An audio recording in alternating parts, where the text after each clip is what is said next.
Welcome back, chameleons. Hopefully you have found out more about autism and Aspergers Syndrome as you've been listening to me through this podcast of mine as the host of Aspie Answers. Who am I? I'm Aspie Answers. I'm all about creating mental health and awareness as well as sharing my life story with autism and the host of mental health conditions, navigating through life with autism and mental health, as well as trying to educate and educate to you guys about these two, along with also removing the stigma and stereotyping. So if you're into any more on these, feel free to follow me on this or on my YouTube channel, and if you have been enjoying the series so far, feel free to also share these videos to your family and friends so that we can create a better understanding along the way about what my lived experiences is like as an autistic and a person living with it based on it with the host of mental health condition. Recognizing autism in children. That autism by definition can only be diagnosed if symptoms appear before the age of 3, but then it can vary from person to person. Obviously, as I mentioned before, as a result, autism is usually diagnosed in children, often in children as young as 3 years old or even younger. As mentioned, yes, there are circumstances where autism is diagnosed in teens or adults, but the average date of diagnosis is between ages of 3 and 6.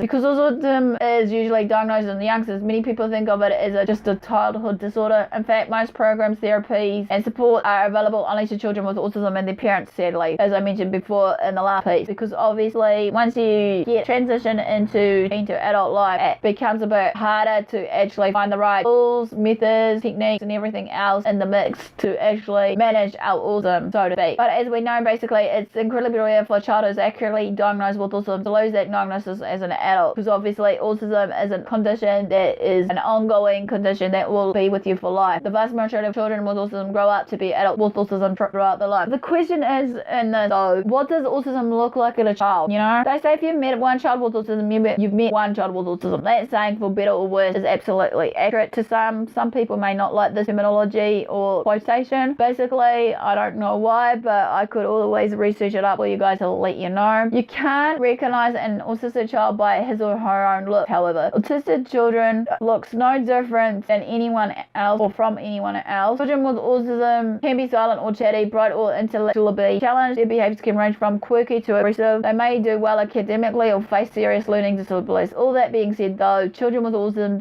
do have certain qualities in common. It's important to remember though, however, that autism is a pervasive developmental disorder, which means no single symptom or behavior on its own is likely to suggest autism. It's also important to note here that those differences must be significantly to qualify for an autism diagnosis. They must interfere with the child's ability to do ordinary things such as making friends or succeed at school is a classic example. For another example, a typical child may be quiet and shy and that may worry his or her parents, but if the child is capable of appropriately responding when being addressed, answer to questions when being asked, to manage day-to-day life without much effort, his or her quiet shyness is more likely to be a characteristic trait than a sign of autism. So what does autism look like? Obviously, autism doesn't obviously have a certain look, as we know. It has various signs, symptoms, and characteristics for both male and female, so to speak. If you need to know more about that, I'll clearly share this with you all somewhere in here too. Children with autism almost always have some kind of speech difference. They may not speak at all or have some form of speech delay, speak with unusual prosody, something flat for example, or they may literally memorize and repeat speeches from television, or they may revise some song lyrics and sing it over and over again on repeat in their mindset. They also speak very quickly. Obviously, this has been also known for some people with autism ADHD, because of autism and ADHD is managed to be somehow similar in one way or another. They may say the same thing over and over again or use incorrect grammar when they should be old enough to speak correctly. Believe you me, I'm one of them. Or like, even though I'm not a child, I'm a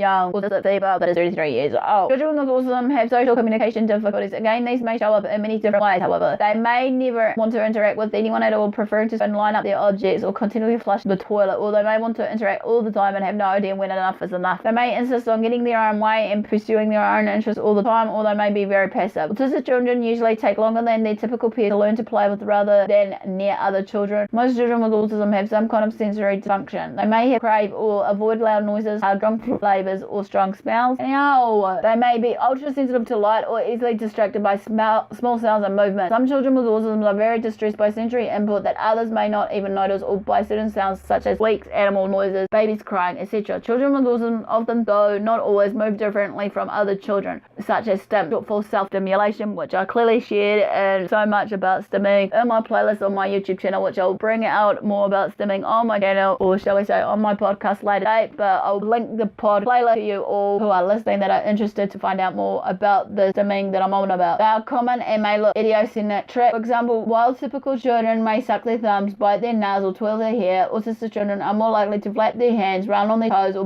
rock back and forth. Autistic children are also more likely to walk stiffly with their hands held still at their sides, or run with an awkward gait. They may be clumsy enough to climb, throwing, catching, writing, or drawing. Autistic kids behave differently from their typical peers. While typical children may tantrum to get their own way, or may because they are tired or hungry, autistic children are more likely to have meltdowns or tantrums because they are overwhelmed, frustrated, or unable to communicate their own needs. They are also likely to be young for their age, sticking with baby interests until much later in life than their own years. Behaviors are also different. Autistic kids often persevere, meaning that they say or do the same things over and over in exactly the same way, or get stuck on the thought, idea, interaction, or desire. They often thrive on routines and get very upset when normal routines are changed. They are more likely to become emotional over apparently small things. Even a high-functioning tween with autism may suddenly burst out crying over changing plans or a forgotten water bottle. In some cases, autistic children can be aggressive or self-abusive, or they may run away, called eloping, for no obvious reason. Children with autism play differently from other children. They may play all alone and find it difficult or even impossible to engage with other children. They may play by organizing or lining up objects, stuffing them into containers, or wandering around the yard or playground tossing dirt into the air. They are unlikely to play social pretend games like house and may find it difficult to follow the rules of sports like soccer or baseball. Why is it important to recognize autism in children? There are several reasons as to why it's important to recognize, diagnose, and treat autism in children. Here are just a few to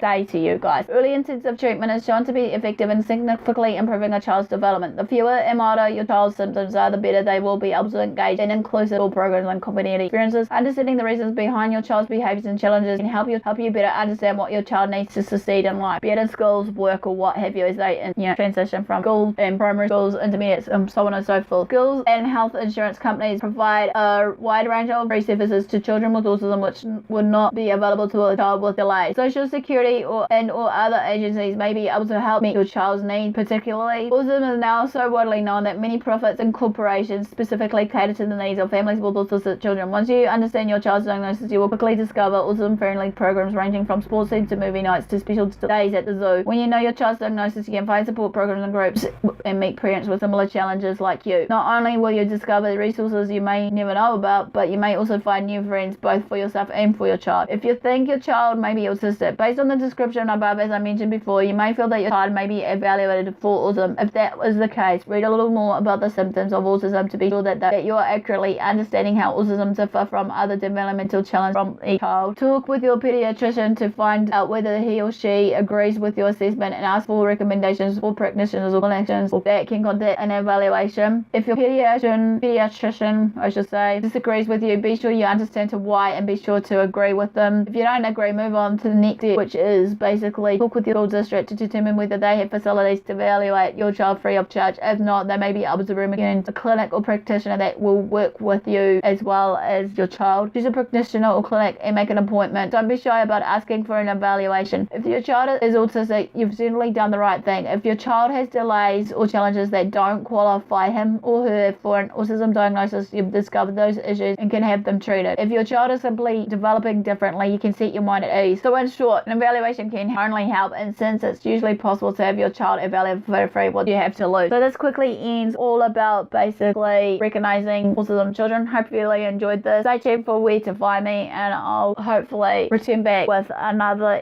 series of autism and Aspergers Syndrome. Hopefully you've enjoyed this so far. Please let me know in the comment section below. My feedback will be much appreciated. So until then, sit tight and I'll be back shortly. Also, where to find me, again, will be listed in the socials, but just to tell you right now, is Facebook is my Aspie.Answers. My Twitter, again, will be Aspie Answers, with both capital A. Spotify, obviously, is Aspie Answers, which is capital A, capital A. YouTube is Aspie Answers, again, capital A. Patreon is my crowdfunding page right now. You can find me on patreon.com, Aspie Answers, basically. And for those of you who don't know what Patreon is, for those who are listening that are new, I have this set up for funding for future projects like this one of my podcast versus my merch that I've been designing, which I'll share more briefly soon about my merch update, or even in this podcast right now as I'm addressing this to you guys, is that it's like a crowdfunding page or funding page for creators like me, or content creators, music creators, whoever it may be, that's seeking out funding for themselves in a way of maybe they why they need extra equipment for their cameras versus maybe their radio equipment, and they were doing something similar like I am doing today, or covering their rent, travel costs, what have you. And in saying this, also basically for the merch, you'll see me basically maybe wearing it once in a while on my YouTube channel, as well as maybe, you know, out and about in public. And so in saying this, my merch site is Bridget.com, life-of-and-aspie. And another one you can find me on my socials is for those who haven't and I like to read instead of watching or what have you as an alternative for you guys is lifeofanasbieweb.wordpress.com. So this wraps up everything. I want to thank you all for listening right now. Follow me on the socials that were listed below. Subscribe to the podcast to friends and family. You know, if you want to feel free to become a Patreon to support this future project as well as many others that are in the work as of this time. Feel free to, you know, donate big or small with me and the journey of it. And also my merch obviously will cover the cost of this as well. So I'll catch you all again on the other side. Aspie signing out for now, and bye.